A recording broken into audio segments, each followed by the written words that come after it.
Le bris d'un équipement important d'Hydro-Québec cause une panne majeure dans la région. Audience publique sur les projets de parcs éoliens dans la MRC de Montmagny. Crise en pharmacie, une journée sans remplaçant pour sonner l'alarme.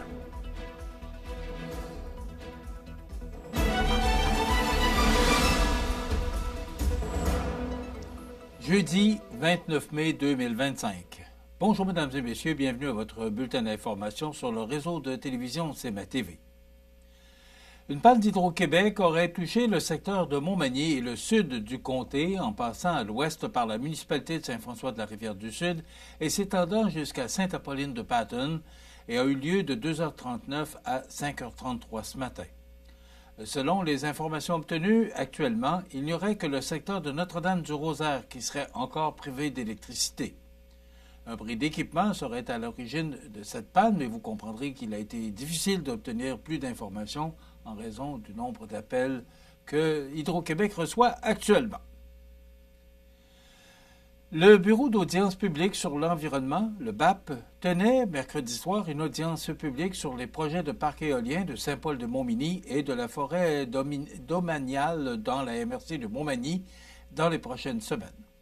En effet, une commission d'enquête a d'ailleurs été nommée par son président, laquelle est chargée d'examiner les deux projets dont le mandat débutera le 9 juin prochain pour une durée maximale de 4 mois.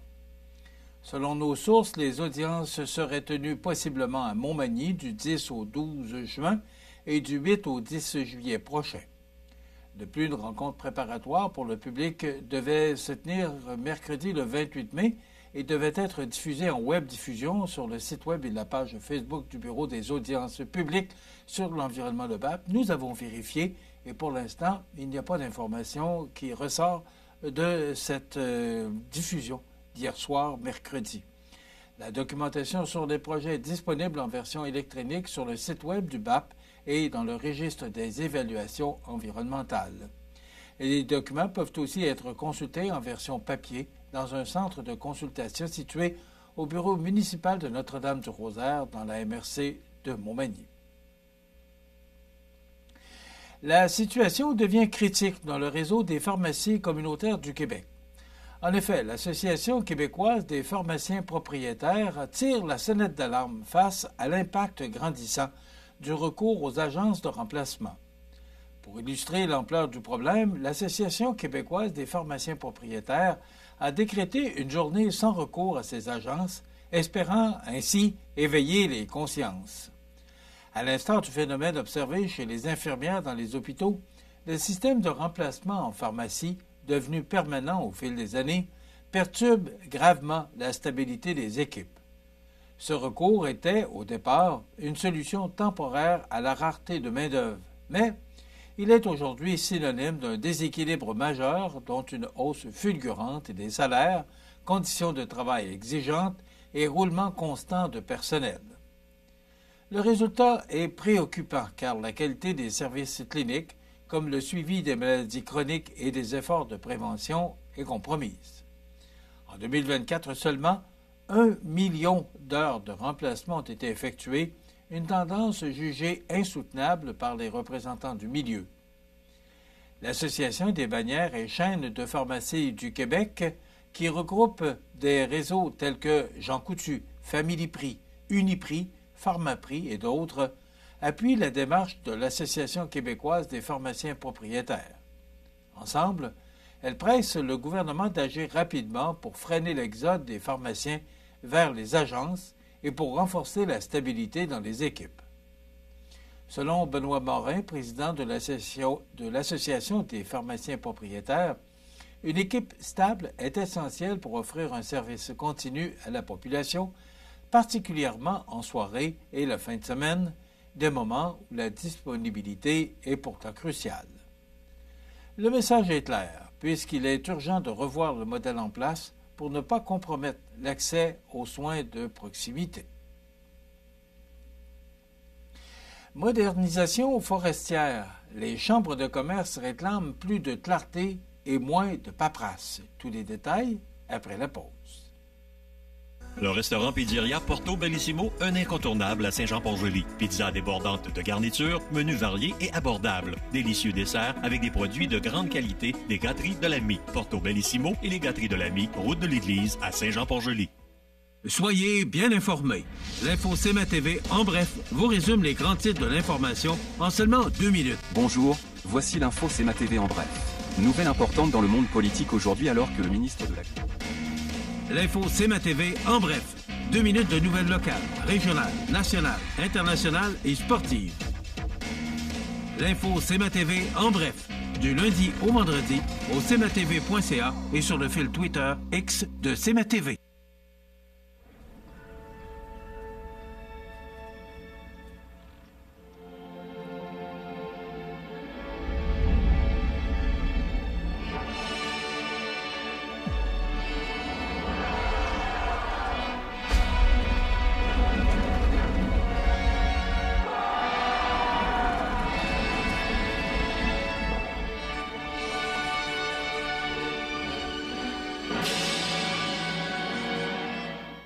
Vous regardez CMA TV, le réseau de l'information sur la Côte-du-Sud.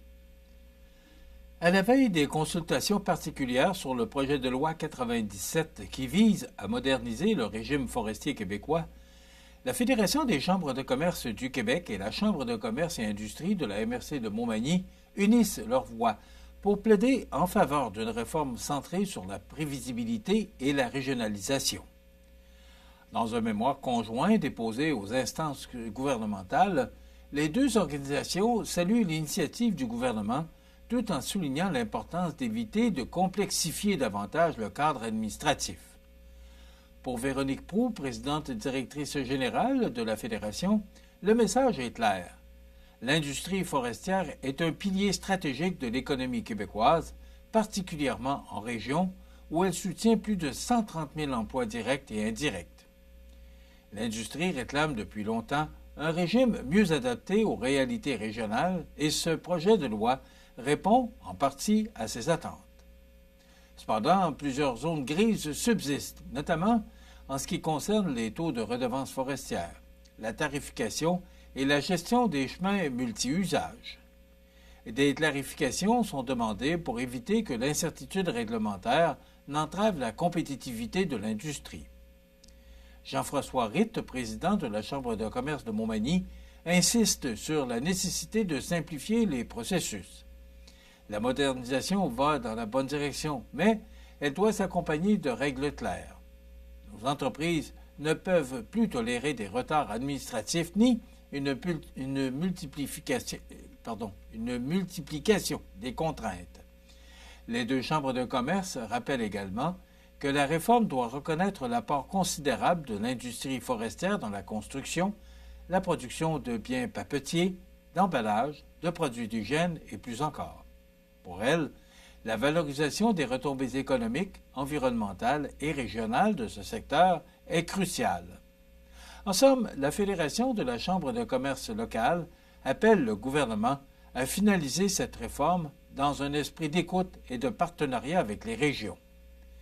Leur message est limpide, soit celui d'une gestion durable des forêts passant par des décisions prévisibles, régionalisées et allégées de tout fardeau inutile.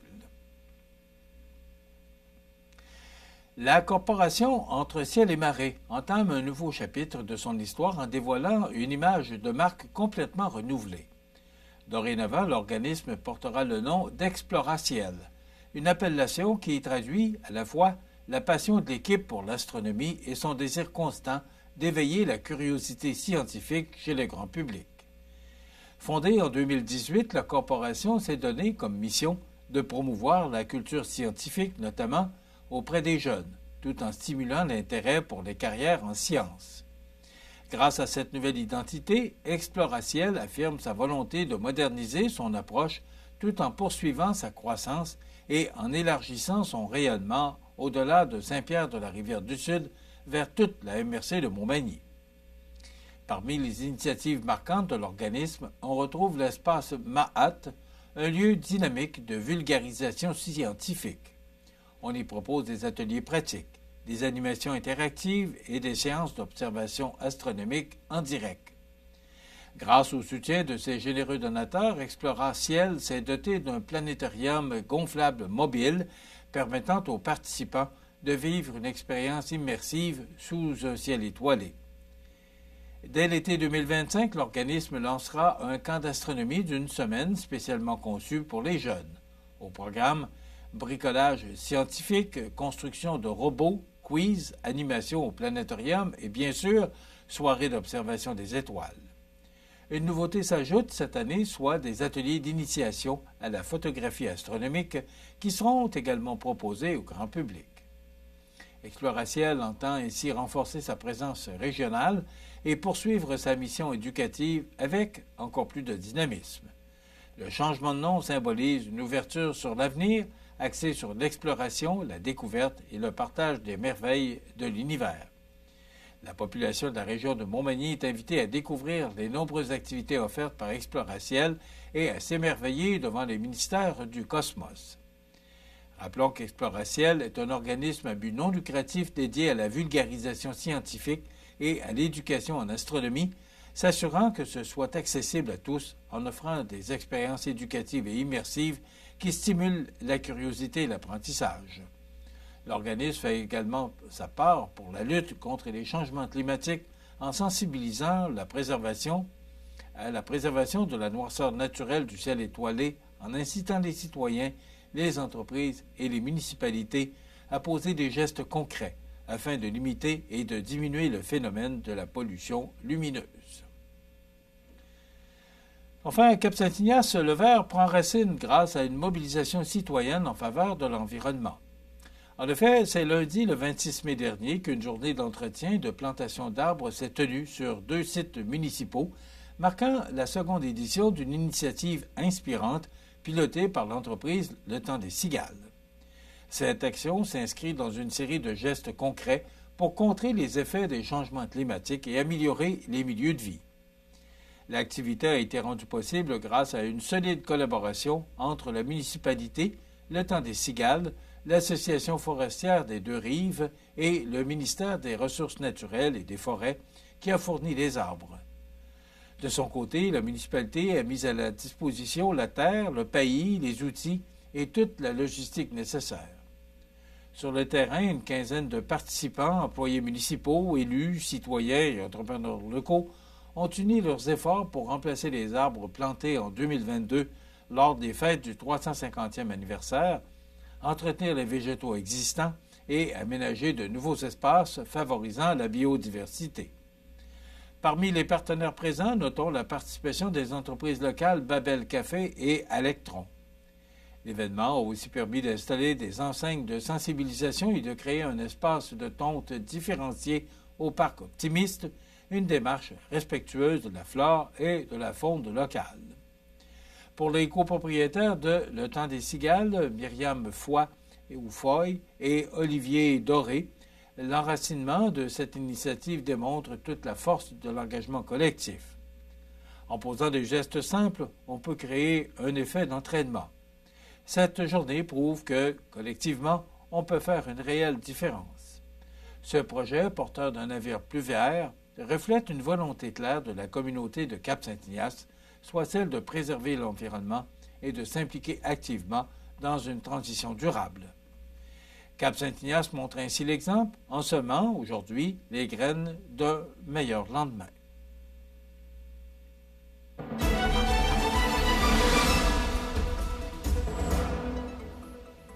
Au sport, les Panthers de la Floride ont éliminé les Hurricanes de la Caroline 5-3 mercredi soir et remportent la série 4 matchs à 1 et obtiennent leur laissez-passer pour la finale de la Coupe Stanley.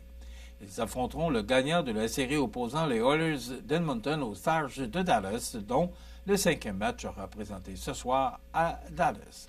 Rappelons qu'Edmonton mène la série 3-1.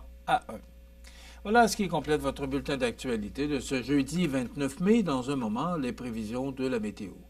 C'est tout pour l'instant. Bonne journée, mesdames, messieurs.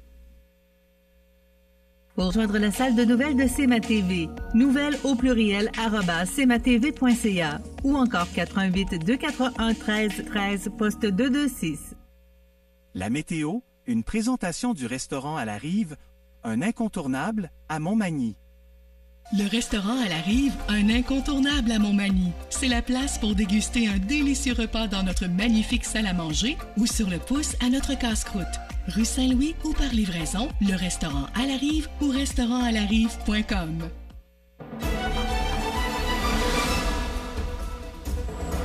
Vous savez qu'on est encore le printemps parce que l'été arrivera officiellement avec le solstice de l'été le 21 juin prochain, mais hier, c'était vraiment une journée d'été. C'était chaud, c'était humide, vraiment une belle journée pour ce 28 mai. Mais là, comme vous voyez, l'image de satellite nous démontre qu'il y a un système, et deux même, qui vont nous atteindre. Il y en a un qui va nous atteindre vers la fin de la journée et en partie demain. Mais un autre système pour samedi. Et pour l'instant, ça devrait être pas si pire pour dimanche. Donc, ça se résume ainsi pour ce jeudi du 29 mai. C'est du soleil. Les nuages, déjà, ont commencé à s'amener. On parle de 40 de probabilité d'averse tard en après-midi. Des vents devenant du sud-ouest à 20 km/h en mi-journée. Maximum de 22. Avec le facteur humidex, ça pourrait atteindre 25. Ce soir et la nuit prochaine, généralement nuageux, 60 de probabilité d'averse. Des vents du sud-ouest de 20 km/h qui deviendront légers en soirée, minimum de 13. Demain, vendredi, nuageux, 60 de probabilité d'averse, des vents devenant du sud-ouest à 20 km/h avec des rafales à 40 en après-midi, maximum de 18. Pour samedi, dernière journée du mois de mai, de la pluie avec un maximum de 16. Et pour dimanche, première journée du mois de juin, alternance de soleil et de nuages, ce sera venteux et ce sera frais avec un maximum de 15. Le retour du beau temps pour lundi, alternance de soleil et de nuages avec un maximum, on gagne 2 degrés avec 17. Les normales de saison, ce temps-ci de l'année, sont de 19 le jour, 17 la nuit. Le soleil s'est levé à 4h53 et se couchera à 20h26, heure avancée de l'Est. Donc, il fait actuellement 16 degrés à l'extérieur des studios de CMA-TV. Les vents soufflent de direction sud-ouest à 19 km/h. L'humidité est à 68 % et la pression barométrique est à 101,6 kPa. Donc, profitez de cette belle journée parce que ça va rafraîchir considérablement pour les prochains jours. Maintenant, pour le menu de cette émission du 29 mai, dans un moment, on vous propose une entrevue avec Alexandre Desrosiers, qui est le propriétaire de Pépé Pizzeria, qui a gagné le concours des fraises au dragon. Et on reçoit Michel Clavette en rediffusion, parce qu'en fin de semaine, c'est le spectacle du 60e anniversaire du Cœur à Lilou. On aimerait ça que vous soyez nombreux, et quand même, c'est 60 ans d'histoire. Ça vaut la peine de vous rediffuser cette émission. Il y aura la chronique La Pouponnière et aussi les avis de décès. Bien sûr, on va parler d'actualité en fin d'émission. C'est le menu qu'on vous propose pour aujourd'hui. Je vous souhaite donc une excellente émission à notre antenne.